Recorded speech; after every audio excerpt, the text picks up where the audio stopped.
Hello guys, welcome back to my channel. म हो तपाईँहरूको सीता तामाङ। सदा चाहिँ नयाँ भिडियोको साथमा उपस्थित भइसकेको छु।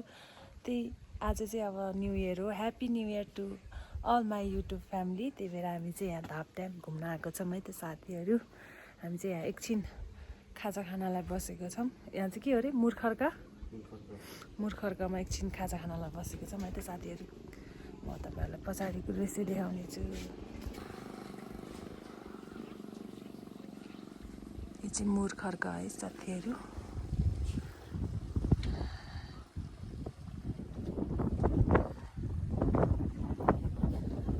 छोरी र बाबा चाहिँ त्यता हुनुहुन्छ, हामी चाहिँ यहाँ एकछिन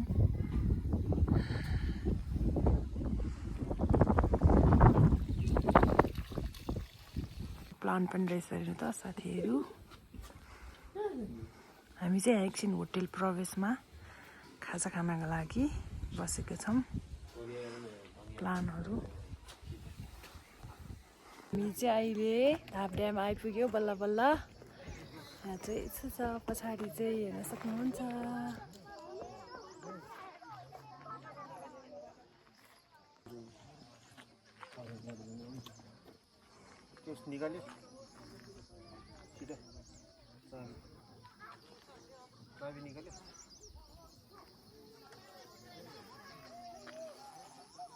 यहाँ चाहिँ झन् यस्तै छ है साथीहरू।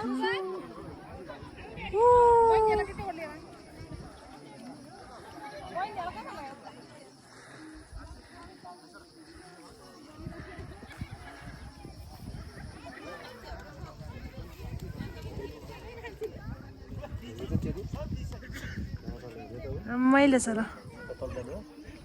जानी छोरी चाहिँ यहाँ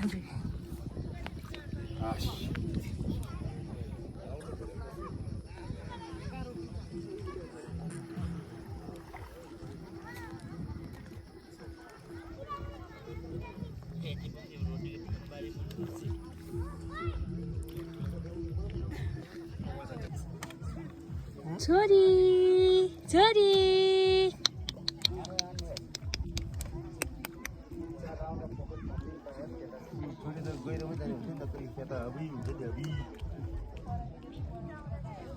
छोरी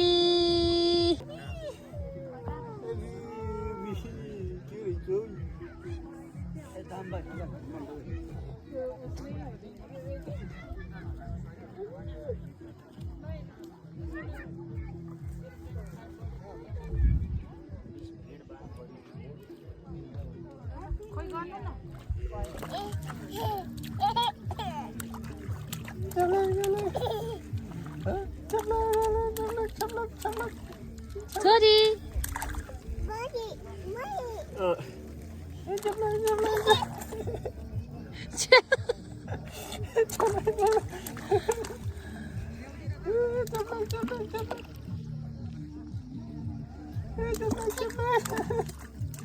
ल भाइ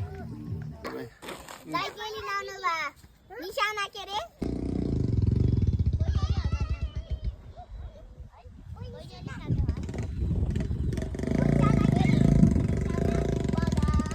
आउनु रे ल बहिनीले आउनु रे ल।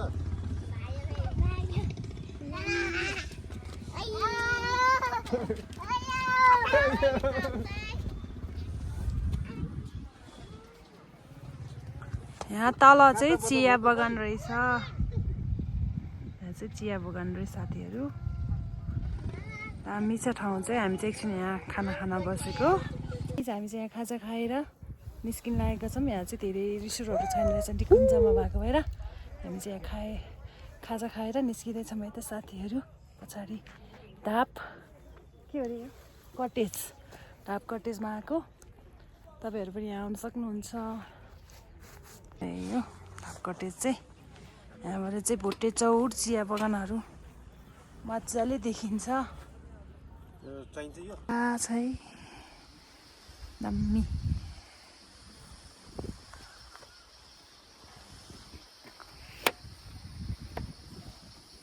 फाइनली गाइज अहिले चाहिँ हामी चाहिँ घर आइसकेको छौँ बल्ल बल्ल भनौँ। किनभने चाहिँ हामी चाहिँ त्यहाँबाट चाहिँ खानासाना खाएर खाजा खाएर 2 बजी निस्केको थियो। अनि त्यसपछि मुर्खर्क आउँदा त्यस्तै 3 बजे थियो होला सायद। अनि त्यसपछि ठ्याक्क हामी चाहिँ यताको बाटो गयो नि त हामी चाहिँ यहाँ तौलुङमा हो अनि यता तारीभिर भन्ने हामी चाहिँ वनको बाटो गयो क्या तारीभिर पुग्यो तारीभिरबाट वन गएको थियो मैले चाहिँ फेरि फर्केर आउँदाखेरि चाहिँ बुढालाई चाहिँ सुन्दरी जलबाट यता घुमेर चाबेल साइडबाट आऊँ भनेको थिएँ मान्नु भएन धेरै घुमाउनु हुन्छ भन्नु भएर अनि बिहान गएकै बाटो आएको ठ्याक्क हामी वनको बाटो यता लाग्यो ठ्याक्क पानी आयो असिना पानी त्यही माथि छोरीले रेनकोट ओर्न नमान्ने पहिला चाहिँ मजाले काम लागिरहेको थियो कि एक्कासी पानी पर्न थाल्यो फेरि पानी मात्र होइन असिना पानी यत्रो आमामा मजाले असिना पानी खाएर पनि आयो साथीहरू त्यही हो अब अलि लङ टुर गर्दा हामी चाहिँ अब नानी थियो नि त अब मैले चाहिँ सबै फुल भ्लग बनाउँछु भनेर सोचेको थियो बाटोहरू कस्तो थियो बाटोको बिचतिरको पनि तर अब नानी समाएर चाहिँ पोसिबल भएन नि त अब नानी सुत्दै गर्छ अनि फेरि हामी चाहिँ स्कुटरमा गएको त्यही माथि अनि अब नानीलाई समाउनु पऱ्यो अब मोबाइल समाउने अफ रोड छ फेरि मोबाइल समाउनु कि नानी समाउनु कि फेरि अगाडि पनि समाउनु पऱ्यो त्यही भएर मैले चाहिँ फुल भिडियो चाहिँ बनाउन पाइनँ मैले चाहिँ सबै फुल भिडियो बनाउँछु बाटोहरूको पनि भनेर सोचेको थिएँ मैले चाहिँ अब जति सक्छ अलिक छोटो मिठो भिडियो बनाएको छु त्यही हो साथीहरू यस्तो भिज्यो हामी भिज्दा त केही हुँदैन थियो छोरी थियो नि त सानो त्यही भएर चाहिँ मलाई चाहिँ हल्का टेन्सन चाहिँ भएको थियो तर छोरीको चाहिँ खुट्टा मात्र भिजेको खुट्टा भिज्यो अनि टाउकोमा चाहिँ मैले टोपी लगाएको थियो बाघले टोपी लगाइदिएको थियो अनि त्यही माथि पछ्यौरा थियो अनि रेनकोटले अलिअलि छोपेको थियो म चाहिँ पुरै भिज्यो मेरो चाहिँ सबै कपाल ज्याकेटहरू सबै भिजेको थियो छोरीलाई चाहिँ जे होस् अनि त्यही भएर हामीले चाहिँ तारीभिरमा पनि बस्ने खाजा खाने भनेर सोचेको थियो त्यहाँबाट आएर तर पानी परिहाल्यो लुगाहरू भिजेको थियो छोरीलाई पनि फेरि भिजेर निमन्ने होला भनेर हामी चाहिँ अनि छिचिरो गरेर घर आएको अनि घर आएर छोरीको सबै ड्रेसहरू चेन्ज गरिदियो लुगाहरू चेन्ज गरिदियो आफ्नो पनि चेन्ज गर्यो त्यही भएर अनि छोरीलाई तातो तेल लगाइदियो खुट्टा चाहिँ एकदम हिउँ जस्तो भएको थियो त्यही हो साथीहरू तपाईँहरू पनि जान सक्नुहुन्छ बाटो चाहिँ एकदम अफ रोड छ हुन त उतापट्टि अर्को अलि लङ कट बाटो चाहिँ अलि राम्रो होला हाम्रो चाहिँ फेरि मेरो चाहिँ बुढाले चाहिँ एकदम सर्टकट बाटो खोजेर गएको भएर नि होला सायद एकदम बाटो चाहिँ एकदम अफ रोड थियो धन्न पुग्यौँ एकचोटि नि लड्ने सर्ने चाहिँ त्यस्तो चाहिँ केही भएन बाटोमा चाहिँ हल्का पिच्चा बाटोमा चाहिँ हल्का बाटो पिच्चातिर चाहिँ नसक्ने ठाउँमा चाहिँ 2 ठाउँमा जति चाहिँ ओर्ले त्यही हो साथीहरू यदि तपाईँहरू पनि ध्यापडाम जान खोजिरहनु भएको छ भने चाहिँ तपाईँहरू चाहिँ फुल प्रिपेयर भएर जानु होला त्यहाँ चाहिँ धापडाम चाहिँ निकुञ्जभित्र पर्ने रहेछ त्यही भएर त्यहाँ वरपर चाहिँ त्यस्तो पसलहरू रिसोर्टहरू केही छैन अलिकति यता एउटा रिसोर्ट रहेछ अनि ठिकै छ अनि हामीले चाहिँ त्यही खाजा खाएर आयौँ त्यहाँ चाहिँ केही छैन क्या निकुञ्जमा पर्ने भएको भएर होला सायद त्यहाँ चाहिँ केही छैन अनि अलि अफ रोड अनि जङ्गलको बाटो छ अनि त्यही हो पानी पर्न सक्छ रेनकोटहरू लिएर जानु होला अहिलेको सिजनमा चाहिँ ठाउँ चाहिँ एकदम राम्रो छ अनि जान चाहिँ अलिक गाह्रो छ सर्टकट गयो भने चाहिँ एकदम अफ रोड नै रहेछ अब अर्को बाटो चाहिँ हामीलाई थाहा भएन अलि राम्रै होला त्यो भन्दा चाहिँ त्यही हो साथीहरू अब चाहिँ हामी चाहिँ घर आइसकेको छ अहिले चाहिँ अनि त्यसपछि अब हाम्रो चाहिँ यहाँ तौलुङ चौतारामा चाहिँ नयाँ वर्षको त्यो बागद्वारको हाम्रो चाहिँ यहाँ प्रोग्राम छ अनि हामी चाहिँ त्यहाँ जाँदैछौँ हेर्नलाई के कस्तो हुन्छ अन्तिमसम्म हेरिदिनु होला है त के कस्तो हुन्छ म तपाईँहरूलाई देखाउने नै छु है त साथीहरू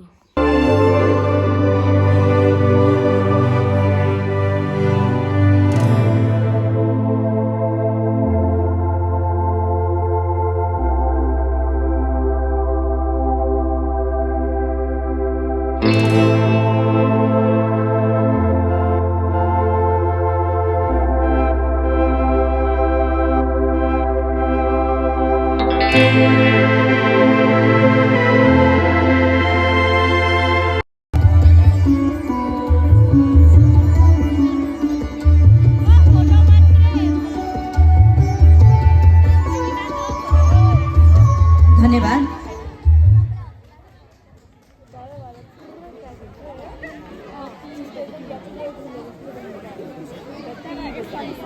Thank you. बतासले अलिकति हामीलाई अवरोध पुर्याइरहेको छ। तर यो बतासले हामीलाई शरीरमा जुन चिस्यान दिइरहेको छ त्यसले अब हामीलाई पक्कै पनि नाच्ने स्फूर्ति पनि भरिदिन्छ भन्ने हामीले आशा गरेका छौँ।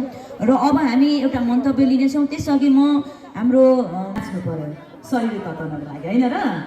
ल अब हामी औपचारिक कार्यक्रमको उद्घाटन समारोहतिर लाग्दैछौँ। त्यस अगाडि हामीसँग अतिथि हुनुहुन्छ विचार विन्यास नेटवर्कका पत्रकार हुनुहुन्छ रविन्द्र ढुङ्गेलज्यू। म उहाँलाई आसन ग्रहणको लागि अनुरोध गर्दछु। त्यसै गरी मैले अघि जुम्बा समूहको नाम त लिएँ। हामी सबैलाई थाहा छ पुरानीकण्ठ तौलुङ वडा नम्बर 1 ले जुम्बा महिलाहरूको विशेष गरी जुम्बा जुन समूह गठन गरेर बिहानको समयमा चाहिँ जुम्बा नृत्य प्रशिक्षण जुन कार्यक्रमहरू सञ्चालन गर्दछ त्यसको भर्खरै मात्रै एउटा समिति गठन गरिएको छ। र त्यस समितिका अध्यक्ष हुनुहुन्छ मिना गुरुङज्यू। म उहाँलाई पनि अतिथि आसन ग्रहणको लागि अनुरोध गर्दछु। मिना गुरुङज्यू। हजुर नमस्कार। आज हाम्रो यो बागडोर मेला प्रथम सांस्कृतिक कार्यक्रम तथा शुभकामना आदान प्रदान कार्यक्रमका अध्यक्षज्यू तथा हाम्रो प्रमुख अतिथिज्यू हाम्रो बुनापा नगरपालिकाका प्रमुखज्यू र हाम्रो सदस्यहरू र अतिथि सबै हाम्रो अतिथिज्यूहरू र यहाँ उपस्थित हाम्रो नगरपालिका या जुनसुकैको ठाउँको उपस्थित हाम्रो दाजुभाइ दिदीबहिनीहरूको लागि म यस बुढानीकण्ठ नगरपालिका 1 र बागडोर विधि सञ्चालक समितिको अध्यक्षको तर्फबाट सबैलाई नमस्कार। यो हाम्रो बागद्वार भन्ने पहिला सृष्टिकर्ता चाहिँ हाम्रो गौतम बुद्ध नै को पालमा 600 साल भन्दो रहेछ। त्यस टाइममा 600 सालमा चाहिँ हाम्रो गौतम बुद्धले बुद्ध प्राप्त गरेपछि आफ्नो शिष्यहरू 108 शिष्य बोकेर हिमाल पर्वत भनौँ न महादेव पर्वतमा चाहिँ महादेवहरू भनौँ सबै अब त्रिपिटहरूमा चाहिँ घुमघाम गर्दै आउँदाखेरि चाहिँ हाम्रो शिवपुरीमा आइपुग्नु भएको रहेछ। त्यो शिवपुरी आइपुग्दाखेरि चाहिँ अनि अन्तिम शिवपुरी आइपुग्नु भएको अनुसार चाहिँ गौतम बुद्ध त्यहाँ आइपुग्नु भएको र 108 शिष्य चाहिँ साथमा लिएर त्यहाँ आइपुग्नु भएको भन्ने चाहिँ किंवदन्ती अनुसार हुन त मैले त थाहा छैन तर बाजे बर्जुले भन्ने कुराहरू हो। अब त्यहाँ आइपुग्दाखेरि हाम्रो शिवपुरी महादेवका ध्यान उहाँसँग पनि भेटघाट छ। यसै औपचारिक कार्यक्रममा एउटा गीत प्रस्तुत गर्नेछु र त्यसपछि अनौपचारिक कार्यक्रममा विशेष सांस्कृतिक कार्यक्रममा हामी फेरि पनि फर्केर कार्यक्रमहरू आफ्नो प्रस्तुतिहरू राख्नेछौँ। अहिलेको लागि एउटा गीत गाउन चाहन्छु र जाडोको मौसम छ, नाचेर ज्यान तताउनुपर्छ। रेडी हो कि होइन? यतिको आवाज चाहिँ चाहिन्छ र डिजेलाई चाहिँ म ट्र्याक बजाउनको लागि अनुरोध गर्न चाहन्छु। Please track.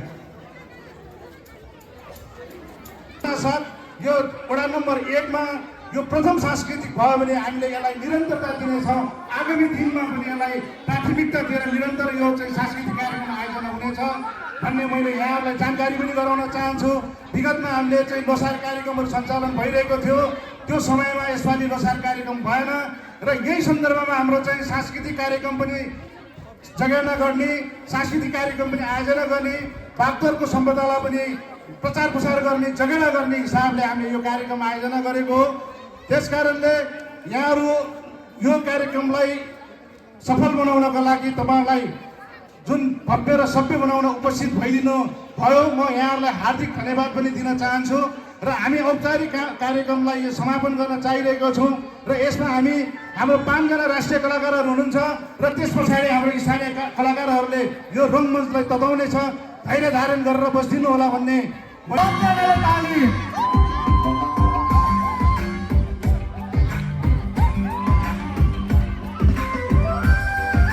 मञ्चमा आमन्त्रण गर्दछु।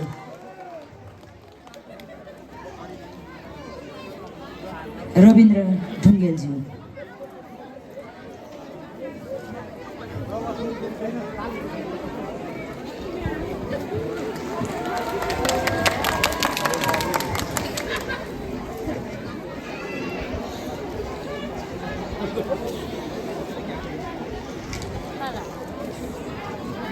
अहिलेलाई हामी एउटा सामूहिक तस्बिर लिनेछौँ यो मायाको चिनो वितरणपछि।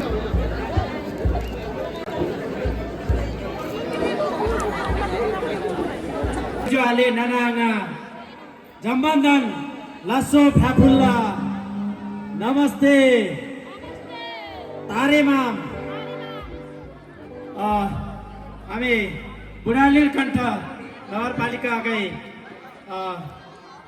वडा नम्बर 2 तौलुङ डम्फु समाजको तर्फबाट हाम्रो यो एकदम हराउँदै गइरहेको हाम्रो यो डम्फु ढुङ्ना र डम्फुको मौलिक गीत प्रस्तुतको लागि हामी उपस्थित भएका छौँ। आशा छ हाम्रो यो प्रस्तुतिबाट तपाईहरू सम्पूर्णलाई आफ्नै गाउँठाउँमा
Thank you.